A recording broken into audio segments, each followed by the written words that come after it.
Hello, my name is Juniper, and I'm 37 years old. I never thought I'd have a story like this to share, but here it is.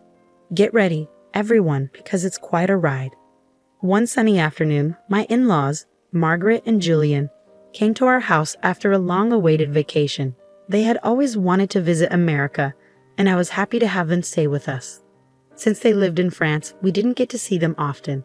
From the times we did spend together at family reunions and chatting online, I thought everything was fine between us. But I was wrong. Without me knowing, my mother-in-law and father-in-law were planning something bad to hurt my daughter and me, and I didn't realize it for a long time. I had no idea their visit would uncover a hidden layer of bitterness and hostility behind their friendly appearance. "How are you?" "I'm good, Grandma." "Hi, Grandpa." "How was your flight?" "It was tiring." "I'm really exhausted. I need a nap." "Not before you have some refreshments first." "Ah, Juniper, you spoil me." "Hello, Mom." "Hello, Dad. I'm glad to see you're doing well." Yes, my son. We made it. Thank God." "Hey, speak English, you two. We want to be part of the conversation too. This is just your cue to brush up on some French, dear. From this conversation, you'd think we were just a big, happy family." "I thought so too. But what happened next will make you rethink those overly nice family members you have. You see, if it wasn't clear before, I'm married into a French family, taking on a new culture and language with my husband, Nicholas. While I hadn't become fluent in French, I knew enough to sense when something was wrong. Margaret and Julian always acted warm and loving when Nicholas was around, hiding their true feelings about me and my daughter, Ashley. I began to see their true colors when my husband went to work. As a housewife, I spent most of my days at home, taking care of our household and family. With my in-laws visiting, I made sure to be home so we could catch up.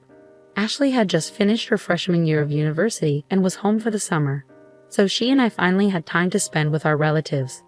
I hoped for a joyful and harmonious time together, filled with games, laughter, and truly getting to know each other better.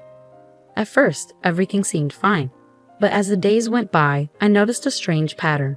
My in-laws started speaking exclusively in French, deliberately excluding Ashley and me. We tried to be polite and didn't say anything out of respect. One day, Ashley asked, "Mom, why are they always talking in French now?" "Oh, sweetheart, it's okay. That's the language they're most comfortable with, so we need to be understanding." "I get that, but it's happening all the time now. I thought we'd get to hang out with them and have a great time together." "We will, sweetie, we will. Let's just give them time to adjust to America. It must be a lot for them to handle, okay? It'll get better. I know it will." So Ashley and I dismissed it as just a harmless quirk. But as days turned into weeks and their conversations grew harsh whenever I entered the room, my suspicions deepened. It became clear they were intentionally isolating us, keeping secrets within their private French exchanges. Ashley grew more and more curious about their behavior, feeling hurt because she really wanted to connect with her cool French grandparents, but they were making it very difficult.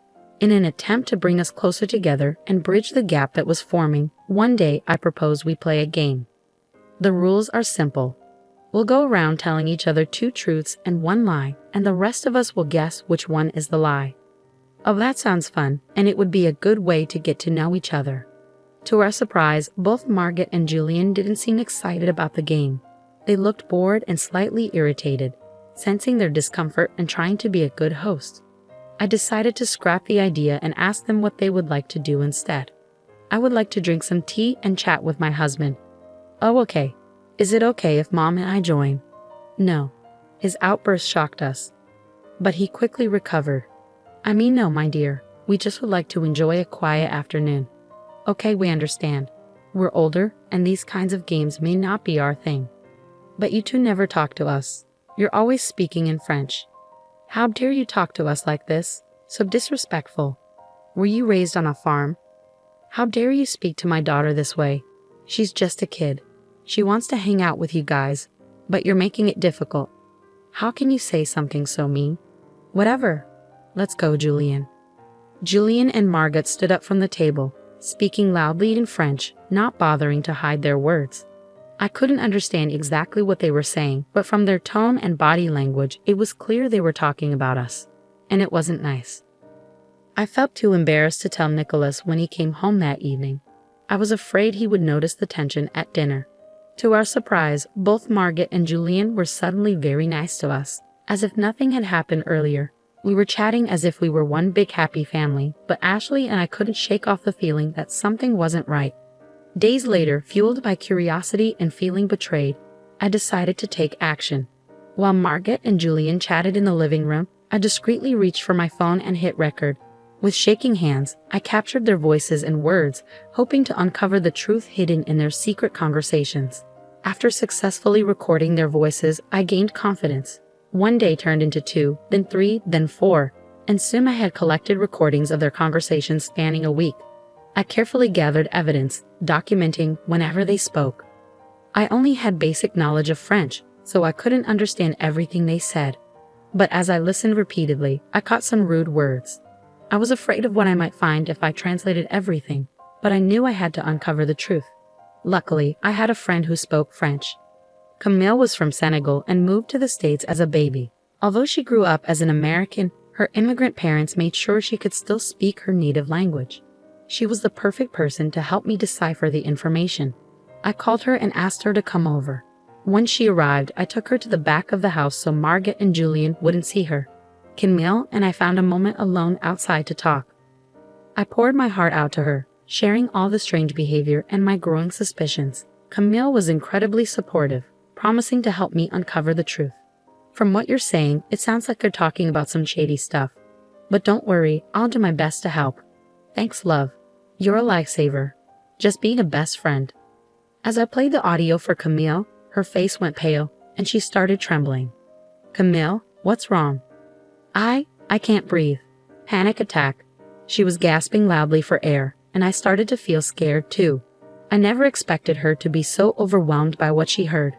Fear gripped me as I tried to calm her down, doing my best to provide comfort. I hurried inside to get a glass of water and helped her lie down in the cool shade to calm down. I served her and massaged her skin until her attack subsided. Thankfully, I managed to help her without raising suspicion from Margaret and Julian, who were probably still gossiping inside. Ashley happened to be near her bedroom window and overheard the commotion. Worried, she rushed downstairs to check on us. I explained what happened, telling her that I secretly recorded her grandparents, and it was so disturbing that it caused Camille to have a panic attack. We were both horrified by what we might uncover when Camille was ready to talk. Once she had fully recovered and was safe in my bedroom with Ashley, Camille apologized for her reaction. Don't you dare apologize. You did nothing wrong. What matters is that you're safe now. Julian and Margaret didn't see you. They're outside in the front lawn, so Ashley and I managed to bring you upstairs. You really scared us, Camille, but I'm relieved you're okay. I probably should have warned you about my panic and anxiety attacks, but I wasn't expecting to hear such awful information. Tell us, Camille, what were they saying? Camille took a deep breath and a sip of water before relaying what she heard on the recordings. Juniper, Ashley, there's no easy way to say this. It seems Margaret and Julian want to. They want to sell Ashley on the black market to some really awful people. Both Ashley's and my jaws dropped. We were shocked. What on earth? That's not all.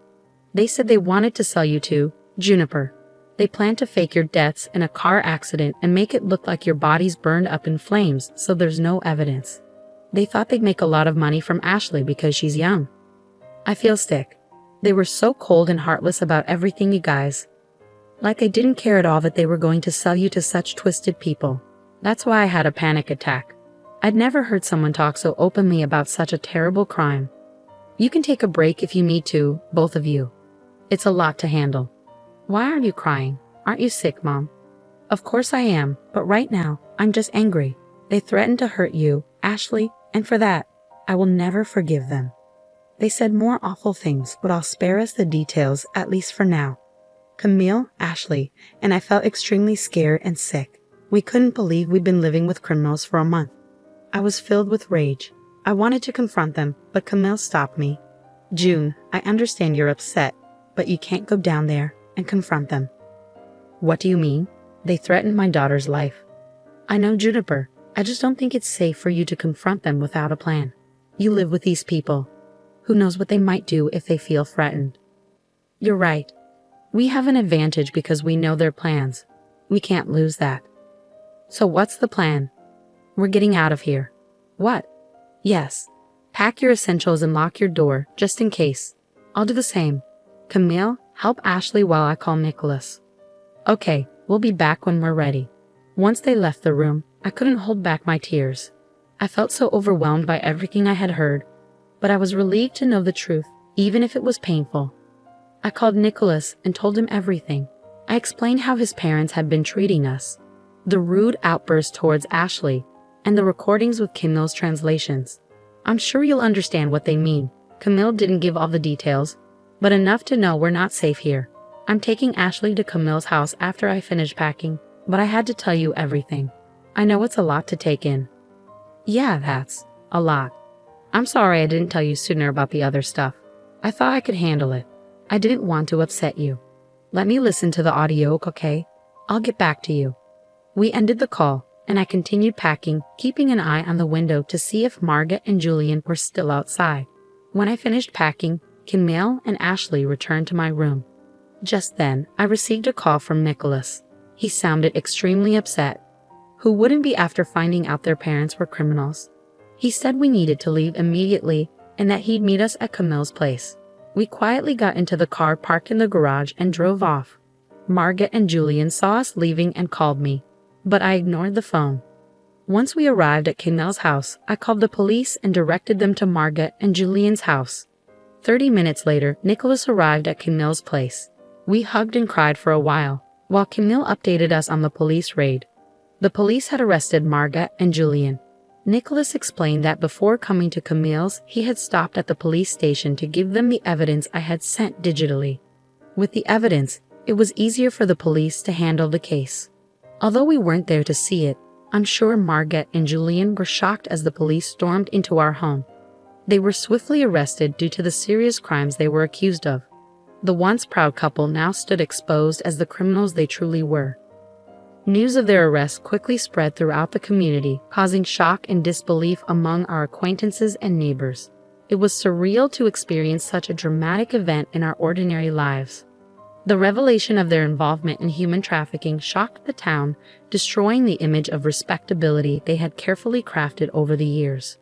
The legal proceedings were difficult, but the evidence I gathered helped build a strong case against them.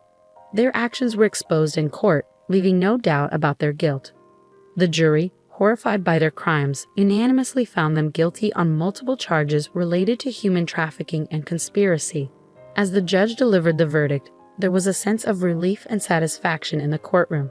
Margaret and Julian, once respected by Nicholas, Ashley, and me, now faced the consequences of their actions. They were sentenced to long prison terms and would also face trial in France, where laws regarding such crimes are stricter. This meant we wouldn't see them for a long time, and given their ages, they would likely spend the rest of their lives behind bars. They were considered a serious threat to our family, and their sentences ensured they would be kept away from society. Good riddance. Their arrest and conviction made national news, serving as a warning to others who thought they could commit such crimes without consequences. It was a victory for justice and a reminder that everyone is accountable under the law. While the legal process dealt with their crimes, Ashley, Nicholas, and I focused on healing and rebuilding our lives. The betrayal by Margaret and Julian left lasting scars, especially for Nicholas. But we stood together, supporting each other as we navigated the aftermath of their arrest and worked to overcome the trauma we had endured. Our bond grew stronger through it all. Ashley, how are you feeling these days? You've shown incredible strength through everything, I asked, breaking the heavy silence that filled the room. Ashley took a moment to gather her thoughts before responding, her eyes reflecting a mixture of resilience and vulnerability. Honestly, Mom, some days are still really tough. But overall, I'm feeling better. Therapy has helped a lot, and expressing myself through art has been therapeutic. I still have moments of fear and doubt, but I'm learning to cope with them. Nicholas reached out, gently squeezing Ashley's hand in support. We're so proud of you, Ashley. You've handled this with such courage and grace. Remember, we're always here for you, no matter what. I nodded in agreement, feeling a swell of pride and love for my daughter. Yes, Ashley, we're here to support you every step of the way. We've come a long way, but there's still healing to be done. Let's continue to lean on each other and move forward together. With renewed determination and a shared sense of resilience, we embraced the challenges ahead, knowing that as a family, we could overcome anything. It hasn't been easy, Mom, but I'm making progress. Art has become my safe place, a way to express and let go of the pain.